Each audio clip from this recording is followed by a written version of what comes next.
Olá, o potencial humano é algo fascinante, mas muitas pessoas vivem muito aquém daquilo que poderiam desenvolver. O que é possível fazer para que nós possamos cooperar com o próprio desenvolvimento pessoal? É possível despertar talentos e aproveitar melhor as oportunidades? Eu sou Jean Chagas, você está no programa Luz e Reflexão e hoje nós vamos falar sobre crescimento pessoal. Para nos ajudar a entender acerca desse tema, está conosco Thiago Campos. Ele é militar de carreira do Exército e também coach de desenvolvimento pessoal. Tem ajudado pessoas a desenvolverem suas habilidades e potencialidades e é cofundador do Instituto Dynamis. Seja bem-vindo, Thiago, ao nosso programa. Obrigado, pastor. É um prazer estar aqui com vocês.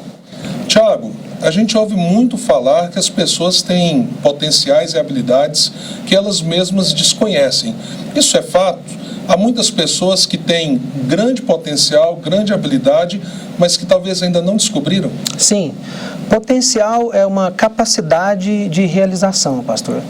Então, algumas pessoas, elas nem percebem as habilidades, as competências, os talentos que ela tem para poder executar e realizar alguma coisa.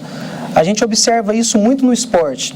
Crianças que às vezes estão jogando bola e que nem sabem a qualidade do futebol que pode ter no futuro, se ela realmente for trabalhada, se ela for desenvolvida e se alguém ajudar ela a crescer naquilo que ela está ali com o potencial de poder realizar. Quais são os principais fatores, elementos que acabam afetando as pessoas para que elas não conheçam e nem usem as próprias habilidades e potencialidades? Eu acho que um dos fatores que mais comprometem a pessoa a conseguir utilizar aquilo que ela tem de potencial é principalmente não conhecer essas habilidades que ela tem. Quando a pessoa não conhece aquilo que ela é bom, as competências, fica muito difícil dela colocar isso em prática, dela experimentar isso para ver se ela vai conseguir ter um resultado ou não. Existe alguma sugestão de como as pessoas podem fazer essa autoavaliação e conhecer um pouco mais o próprio potencial? Existe hoje várias ferramentas, vários profissionais que podem auxiliar uma pessoa a conseguir descobrir quais são suas principais competências e talentos para ela conseguir explorar o máximo de sua potencialidade. Quais ferramentas, por exemplo, quais profissionais poderiam auxiliar as pessoas? Hoje existem ferramentas de mapeamento de perfil, tanto pessoal quanto profissional, que psicólogos podem aplicar, e também o coaching, que é um processo que pode potencializar muito a pessoa, ajudar ela a entender o contexto, as habilidades que ela tem e projetar ela para conseguir alcançar um resultado que ela gostaria de atingir. Nós sabemos que a vida é composta de diversas áreas e que o desenvolvimento é importante em todas elas. Como a gente pode equilibrar essas várias áreas da vida para que nós tenhamos um crescimento mais integral? Bom, pastor, o ser humano ele é guiado por 3 aspectos principais da vida. Eu costumo falar que isso é uma tríade. É um triângulo, imagina que é um triângulo equilátero, os 3 lados precisam ser iguais e precisam estar em equilíbrio. Um dos lados é a parte física, tem a ver com o nosso corpo, com a saúde do nosso corpo. O outro lado é a parte que eu chamo de mental.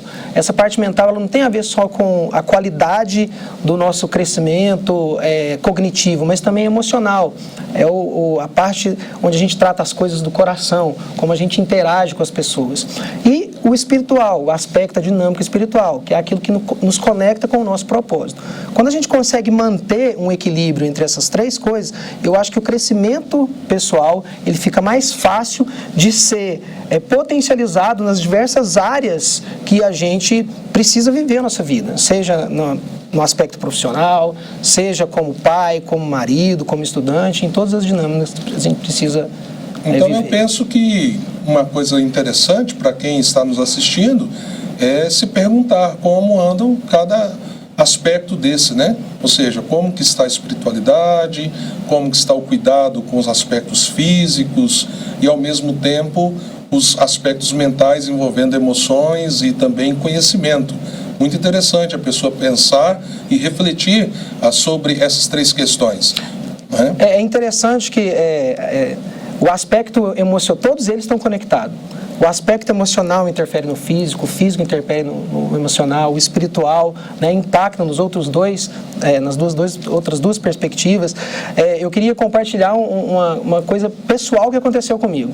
Eu andava meio triste, deprimido, sem ânimo para poder fazer as coisas no trabalho, para poder, né, ter um tempo com o meu filho, achando que eu estava entrando em depressão. Resolvi procurar um médico, e quando eu procurei o médico, ele falou assim: vamos primeiro fazer uma bateria de exames para saber se você está com alguma coisa em desequilíbrio.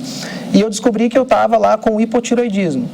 Quando eu consegui controlar essa parte física, né, do meu organismo, e ela conseguiu estabilizar, os outros aspectos começaram a desaparecer. Então eu deixei de estar desanimado, deixei de estar deprimido, e tudo isso eu percebi que o aspecto físico estava interferindo no meu emocional, e isso estava virando um ciclo meio que vicioso, que eu estava começando a ficar desmotivado, abatido, sem vontade de realizar alguma coisa, e isso estava começando a me deixar para baixo. Depois que foi corrigido, todas as coisas mudaram.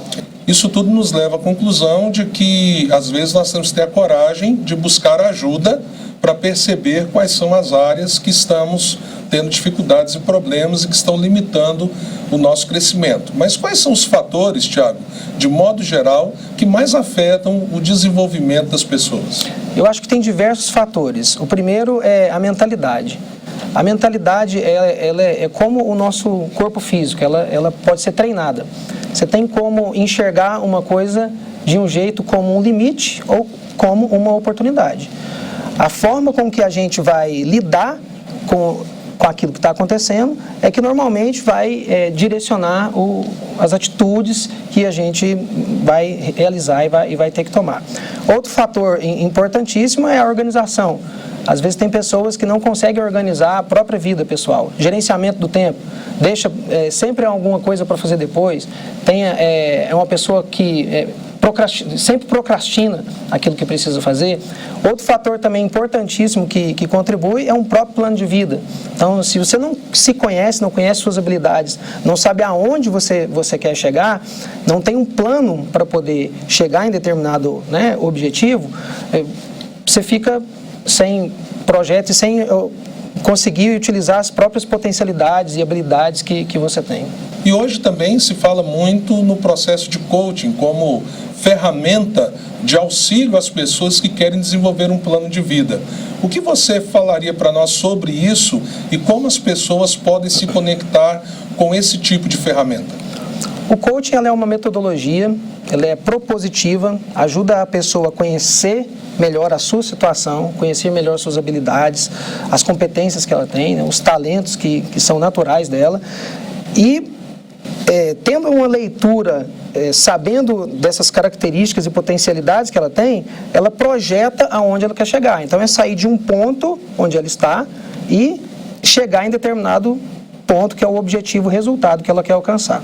Fundadores do Instituto Dynamis, você pode deixar para nós aí o site ou o e-mail de contato para aqueles que de repente desejam ter a assistência de um coach através de um processo de coaching, de acompanhamento? O Instituto Dynamis, ele nasceu para poder potencializar pessoas e organizações, conseguir extrair delas o máximo de suas habilidades, capacidades, para que elas consigam resolver problemas, alcançar resultados, atingir objetivos e ajudar outras pessoas. Então, quem quiser saber um pouco mais sobre o Instituto Dynamis, pode acessar lá o site www.institutodynamis.com. Ok, muito obrigado, Tiago. E vamos agora para a nossa reflexão bíblica. Deus se interessa muito pelo seu crescimento pessoal. E sabe por que eu posso afirmar isso? Porque quando nós olhamos para a Escritura e vemos em Gênesis o modo pelo qual Deus nos fez, a Escritura nos diz lá em Gênesis 1, 27, que Ele nos fez a sua imagem e semelhança. Ou seja, características, aspectos da natureza de Deus, dos dons de Deus, dos talentos de Deus, do conhecimento de Deus, Ele compartilhou comigo e com você. Nós somos a sua imagem e semelhança. Nós temos um potencial que não vem de nós mesmos, mas vem da própria pessoa de Deus que assim nos fez. E quando a Bíblia diz que Deus nos fez a sua imagem e semelhança, o outro verso, logo depois, Gênesis 1, 28, continua dizendo o seguinte: e Deus os abençoou e disse, cresçam e multipliquem, encham a terra, sujeitem, ou seja, utilizem os recursos naturais que eu mesmo criei para que vocês façam isso como bons mordomos. Ou seja, Deus de fato nos criou e nos fez para que nós possamos crescer e avançar. Mas como você pode observar, no mundo que está à sua volta, nos relacionamentos, olhando para você mesmo, parece que algo não está tão certo. Se Deus nos criou para o desenvolvimento, para o crescimento, com criatividade, com potenciais extraordinários, por que tantas coisas acabam sendo ruins e más no mundo em que vivemos? Por que parte de todo esse potencial se transforma em violência, ódio, guerra, fome, opressão e tantas outras coisas? Por isso que a gente precisa mais uma vez voltar à Escritura. Gênesis capítulo 3 nos revela o que aconteceu conosco. Apesar de sermos imagem e semelhança de Deus, o que nos traz um potencial extraordinário, maior, diferenciado em relação às outras criaturas, apesar também de nós termos a bênção de Deus e termos esse potencial de desenvolvimento que Ele mesmo nos concedeu, o pecado entrou na história humana. O pecado trouxe desestabilidade e trouxe a perda do equilíbrio das diversas áreas da nossa vida. É interessante que a narrativa de Gênesis, no capítulo 3, fala de ruptura da liberdade, do relacionamento entre o homem e a sua mulher, ruptura do relacionamento do homem com Deus, guerra agora com a própria criação, que não daria apenas bons frutos, passaria agora a dar frutos maus, como nós sabemos, chamados na Bíblia de cardos e abrolhos, espinhos e ervas daninhas. Assim, então, nós somos chamados ao crescimento, mas ao mesmo tempo nós temos fatores que nos impedem de avançar como deveríamos avançar. O mais extraordinário é saber que o Deus que nos criou para crescermos, para sermos abençoadores nesse mundo e abençoados por Ele, esse Deus não ficou inerte diante da nossa queda. Ele propôs um plano. Você precisa sim de um plano de vida, mas esse plano de vida precisa estar conectado com esse plano de Deus. Deus tem um plano para resgatar as potencialidades do ser humano e para trazê-lo de volta àquilo que deveria ser a sua realidade desde o início. Esse plano se revela em Jesus. Quando você entende quem Ele é, como Jesus morreu e ressuscitou em nosso favor, e você se rende a isso, você começa agora então a se redescobrir como pessoa, como gente, e a potencializar todas as áreas da sua vida para a glória de Deus. Assim a Escritura diz, aquele que está em Cristo é uma nova criatura, as coisas antigas já passaram e tudo se fez novo. Quando você tem Jesus como centro da sua vida, há um caminho novo de crescimento. Tanto é que a Bíblia diz o seguinte, buscando a verdade em amor, isso está lá em Efésios capítulo 4, verso 5, buscando a verdade e amor, cresçamos em tudo naquele que é o cabeça, Cristo. Deixa eu colocar para você algumas dicas bem práticas antes de nós terminarmos essa reflexão. À medida que você cuidar da sua vida espiritual e voltar a sua vida para o senhorio de Jesus, comece a colocar as diversas áreas da sua vida e o seu potencial nas mãos de Deus. Comece a sonhar e desejar fazer tudo para a glória dele. Por exemplo, comece a trabalhar melhor o seu tempo. Tire tempo diário para Deus, leia a Bíblia, ore e organize a sua agenda. Peça a Deus discernimento, sabedoria. A Escritura diz que nós precisamos discernir o tempo, porque muitas vezes os dias são maus. E aí ela também nos dá uma outra dica: aproveite as oportunidades. John Wesley, o grande avivalista, dizia o seguinte, que quando as portas se abriam ele entrava. Então a oração dele era a seguinte: Deus, feche as portas que não são tuas, porque as portas que estiverem abertas, por elas eu entrarei. Nós temos que ser um pouco mais ousados, nós temos que ser um pouco mais confiantes no sentido de ver as portas, as oportunidades que Deus tem dado, e nós podemos entrar por elas com coragem e ousadia, vivendo uma vida dinâmica e feliz. Por último, a Bíblia diz também: você precisa discernir a vontade de Deus. Por isso é importante o seu plano pessoal estar conectado com aquele plano que Ele tem para você. A vontade dele é boa, perfeita e agradável. Então, à medida que você reme o tempo, organiza a sua vida, procura aproveitar as oportunidades, você vai sempre falando com Deus. Mas Deus, qual é a tua vontade? Por onde eu devo seguir? Quais as oportunidades que eu devo abraçar? Se você fizer isso com sinceridade e buscando a Jesus como aquele que intermedia essa relação sua com o Pai, tenha certeza, Deus irá guiar você dentro dos propósitos e da vontade que Ele tem para a sua vida. E sabe o que isso fará? Fará de você alguém com extraordinário potencial.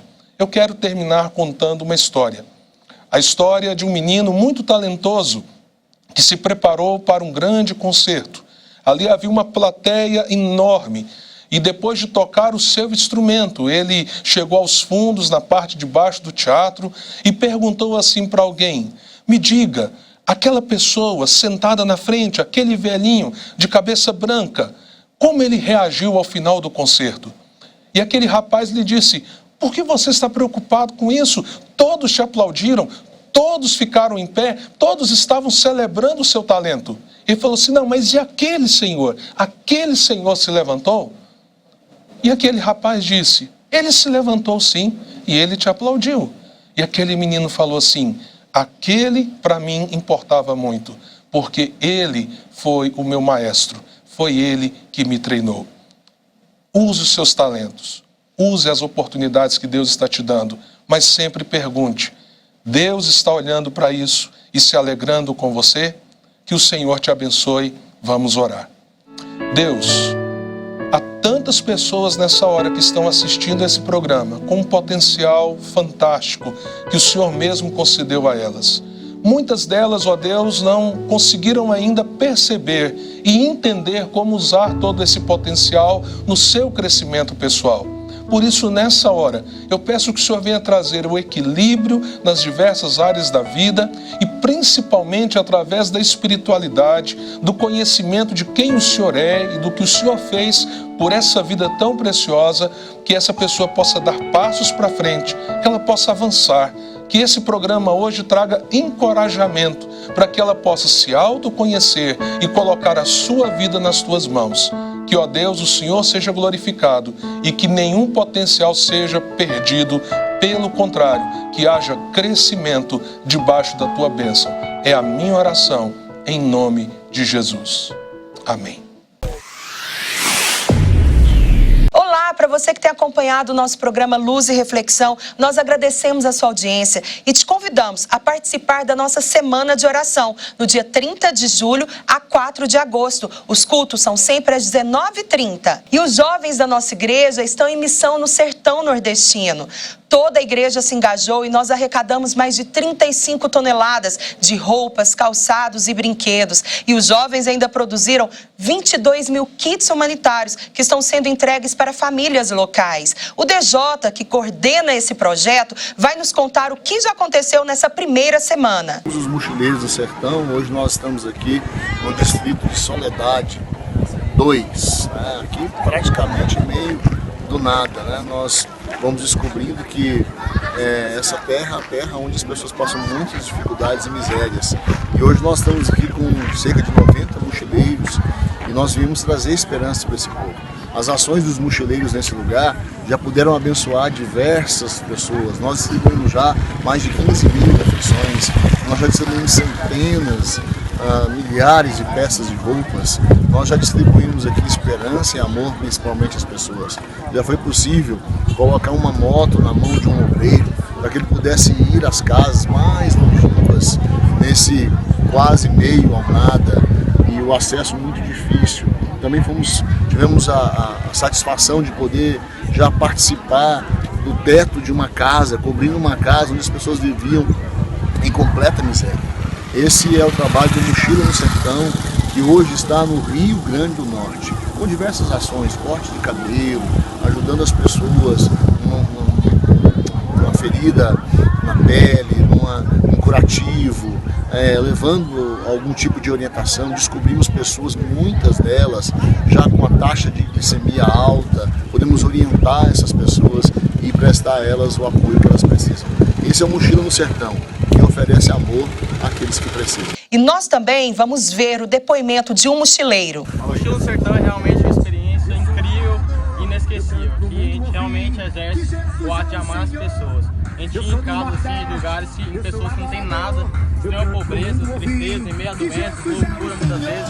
A gente dá um simples abraço, vê que a pessoa abraça a gente, realmente quebrantado, chorar, precisando de um abraço, apenas amor e carinho, é tudo que elas precisam, não é nada demais. Isso é o Mochila no Sertão. E, ao meu ver, e acredito que de vários outros mochileiros, isso faz nos aproximar muito do Senhor, porque a gente percebe que Deus age nas simples coisas.